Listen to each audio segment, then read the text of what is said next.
Next ಬಂದು acupuncture points ನೋಡಿ, ಇದು ಕೆಲವೊಂದು ಪಾಯಿಂಟ್ಗಳಿದೆ.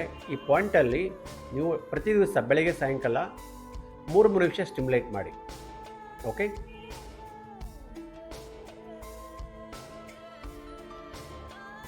ಸೊ ಒಂದೊಂದು ಪಾಯಿಂಟನ್ನು 1 ರಿಂದ 3 ನಿಮಿಷ ಸ್ಟಿಮ್ಯುಲೇಟ್ ಮಾಡಿದಾಗ ಇಮಿಡಿಯೇಟ್ ನಿಮಗೆ ನೀ ಪೇನ್ ಕಡಿಮೆ ಆಗುತ್ತದೆ.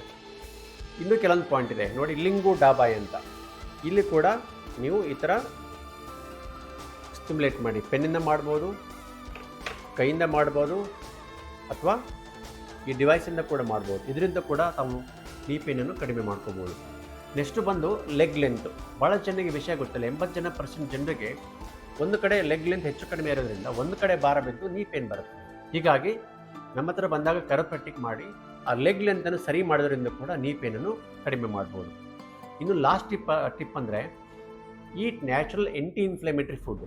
ಅಂದರೆ ಇನ್ಫ್ಲಮೇಷನ್ ಕಡಿಮೆ ಮಾಡುವಂಥ ಆಹಾರವನ್ನು ಸೇವಿಸಬೇಕು. For example fish, cod liver oil, fish food ಒಳ್ಳೆಯದು. ಮತ್ತು ಕರ್ಕ್ಯುಮಿನ್, ಅರಿಶಿನ ಇರ್ಬೋದು, ಮತ್ತು ಕೆಲವೊಂದು ನಟ್ಸ್ ಆ್ಯಂಡ್ ಸೀಡ್ಸು, ಇದರಲ್ಲಿ ಇನ್ಫ್ಲಮೇಷನ್ ಕಡಿಮೆ ಮಾಡೋಂಥ ಔಷಧಿ ಜಾಸ್ತಿ ಇರುತ್ತದೆ.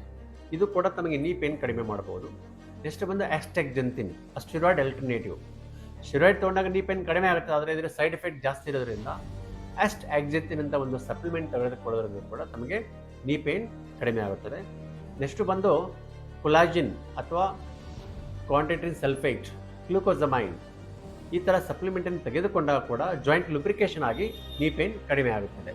ಇದು ನಮ್ಮಿಂದ ನಿಮಗಾಗಿ knee pain relief tips. Thank you.